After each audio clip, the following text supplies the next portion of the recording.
What's going on, everybody, and welcome back to Unbox Analysis. Today we are checking out a DIY handheld retro game console. So simple, they say a kid could build it. So we're gonna open this up, we're gonna check it out, we're gonna see what's inside, what it comes with, then we're gonna see if it's really easy enough for a kid to build, coming up.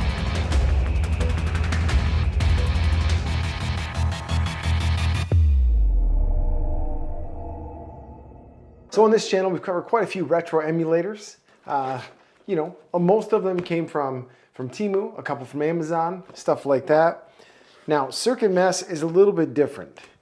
CircuitMess is a company where you can set it up to order the boxes. The boxes all have a pretty similar goal. The boxes are designed to teach kids how to do different STEM type projects, how to build things, robots, race cars, handheld game consoles, and from what I can tell, tons of other things. The company's been around for quite a while, but up until they reached out to me, I had never heard of them. So when they reached out and wanted to send this over to check it out, I thought it was a fantastic idea. Okay, so what we have here, this is the CircuitMess Nibble kit. This is a handheld game console, comes with a few preloaded games. I'm sure it runs on some kind of Arduino type setup. So first, we're gonna check it out. Like I said, we're gonna dig into it. Now, the price for this one comes in at about $95 on Amazon if you want to buy this one specifically.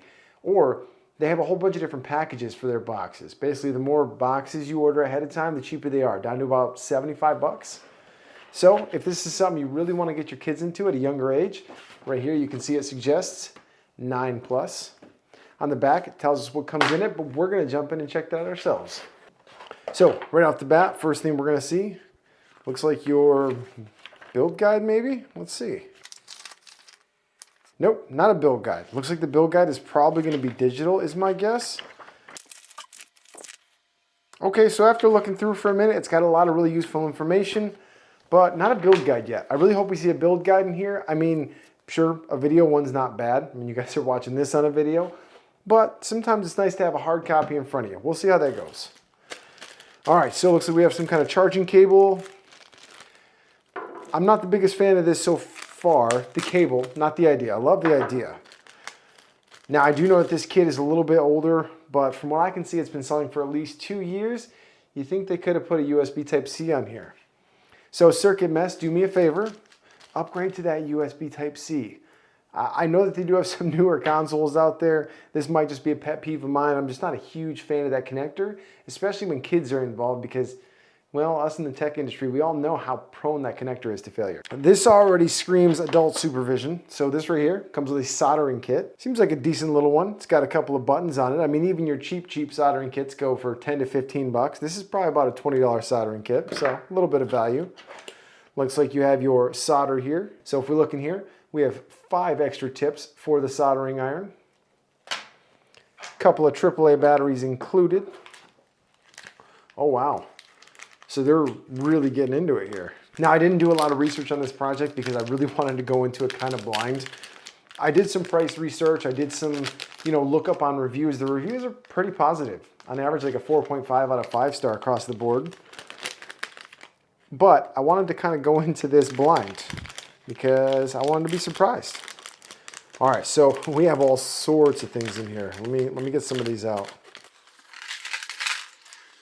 I know you guys are thinking, you're going to lose some of these parts. I will not. I will not. All right, let's see what all we have here. So we have some standoffs. Looks like a couple of diodes of some sort. The actual switches. So they're really going into this. I guess you should have saw that when I seen the soldering gun. You have some toggle buttons here. Oh yeah. They are really getting into this. So the kid is going to have some fun working on this one. All right. She also doesn't know she's doing this yet. Next up, you got a mini sponge here. You're going to wet this down. Use this to clean off your soldering tip as you're working. We got ourselves a nice little screen here with a peel. You have a AAA battery holder right here. Actually, thinking back on it, since it has a AAA battery charger and AAAs that are not rechargeable, this probably isn't for charging. This is probably for uploading new ROMs to it. Now, that I did a bit of research on. There are ways to get a whole bunch of other ROMs on here, but so far from what I can tell, it's a little complicated and pretty advanced for a kid, so adults are going to have to help with that one and it may require reading through quite a few forums. Now, I did see the company itself is very active on a lot of these forums, saying that they're implementing newer and faster ways to do that, to upload different things to this. Then you have the 2-piece or 3-piece shell, whole bunch of pieces in the shell. I'm going to do my best to keep all those together for now. And then you have the ever important circuit board. I mean, they sure did make it look cool. All right, so it looks like it already has a couple chips on it here. Looks like it's got a main processor here with a possible Wi-Fi or Bluetooth. See the antennas here? Oh yeah, she's gonna have fun with this. Looks like the reset button is pre-installed. Yeah, I mean, if you look kind of close, you can see there's definitely gonna be a controller here with a couple of buttons, some D-pad stuff going on. It's a pretty thick plate too. That's pretty cool. Get yourselves a nice little Phillips screwdriver. Also, a couple more things I see installed in here. Looks like we've got ourselves a little bit of a speaker right here as well. I mean, it looks like they got a lot of the micro soldering type stuff done, but there's still going to be plenty of soldering done, and this girl has never touched a soldering iron in her life. So again, with stuff like a soldering iron and kids, obviously parental supervision, stuff like that, be safe. So we'll get into that here in a minute. Now, I'm not actually sure what the other thing was that they sent over, so let's check it out. It says, unbox a world of curiosity. Well, all right, let's unbox a world of curiosity. Now again, guys, this thing isn't designed to compete with, like, you know, the retro emulators we've seen on the channel here before, but it's really aimed at getting kids into tech and into building and into robotics and into STEM. It's a pretty neat idea. It looks like it's a whole nother kit for building a small type of frog robot called Frank. Looks like this one here's got its own circuit board as well, right here on the bottom. It is in the shape of a frog body. Got your legs up here, little legs in the back, and it's called Frank. Who knows where I'd be right now if I had a kit like this when I was younger. I definitely wouldn't have gotten in trouble for taking apart the family computer, that is for sure. They did send me a fully working unit. I'm going to show you guys what it looks like, but we're not going to turn it on until the other one is done so we can compare how well they work. But this right here is the completed unit. So you guys have an idea on what it's supposed to look like. You have your screen here. It is exposed, so be careful with this screen. This is not going to be a super tough screen. On that note, let's get set up and get to the build.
Okay, so step one took about 32 minutes to complete. But that's pretty good considering the website says you should expect about 2 hours for whole thing. So now we're gonna hop into the building of the case.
Total build time with the instructions up on the computer and with my guidance. You know, I showed her how to solder one thing and she was off. So if you're scared of soldering, if you think soldering is not a good idea for you, you think it's too hard, you don't know how to show your kid, believe me, it is not that hard. A little bit of practice, they will be just fine. There's plenty of great guides out there, and overall, it is a really good thing to know. So let's go over the extra parts. When you see these right here, these are the extra soldering tips. You're not really gonna need these for this project, but keep in mind, this soldering gun can be used on dozens of other things, hundreds, thousands, limitless, really. So these extra tips, boom, that can be used for other things. Next up, it comes with an extra button, an extra switch, and 2 extra mini fuses. Now, once she got it fully put together, it wouldn't turn on because we didn't have these little tiny fuses in. They go right next to the power switch. They're pretty easy to put in. Overall, my intervention on the project was pretty limited. Mostly just watching, checking little solder points, making sure they looked right, making sure they weren't overheated, stuff like that. And she did an amazing job. She's never soldered one day in her life. She's never watched me do it. And again, 51 minutes. Now, that was with me reading the instructions and instructing her. I will say, I would love to see some paper instructions or a pamphlet with the pictures that comes with it. That would be fantastic. The pamphlet that comes with it, it's more of an advertisement on what else you can do and a parts list. So the parts list is nice, but just saying for future reference, that'd be nice. Next up, I can't stress this enough. If you're gonna get these for your kids, especially one like this, make sure to understand this is dangerous. You have to be careful with this. The soldering iron is hot. It can burn you in a second. I chose to give her a cutting board to work on. As you can see right here, it was hot enough to actually melt the cutting board just by touching it for a couple of seconds, but that's why I put this here, because this is a $5 cutting board from Temu. So if it got lost or melted, that's okay. Now, the coolest part about this project, you guys have seen the emulators I've gone over in the past. I've gone over probably 20 or 25 of them between Amazon, Temu, Wish, all sorts of places. I've let the kids use this before. They showed zero interest. And they had 500 to 1,000 games. The second this was done, the first question she asked me, what are you doing with this? I'm like, well, you built it, so you get to keep it. And she was super excited because she wanted to play it. Now, that's a really interesting thing to me that I didn't expect because they were not interested in the really nice emulators that I have. But since she built it, she was crazy excited to play it. If you guys want to check out CircuitMess, I'm going to put their links down below. I do think there's a couple of improvements that can be made to these designs, but again, for its purpose, it's pretty awesome. I'd love to see an upgraded micro USB port. Putting the case together, it's a little convoluted and a little excessive because of how many pieces there are, but that's kind of the fun of putting it together. And I'd love to see them offer an alternative battery. You know, maybe a lithium-ion battery that can go in this exact place. You get a little special kit and it comes in and hey, you already built it. Now here's an upgrade kit. That would be super cool. So CircuitMess, if you guys want to work on something like that, let me know. So until then, let me know in the comments below what you guys think. If you guys want to see more from CircuitMess, let me know. We'll get them all checked out. We'll get the kids building them. That sounds wrong, but you get what I'm saying. All right, we'll see you guys on the next one.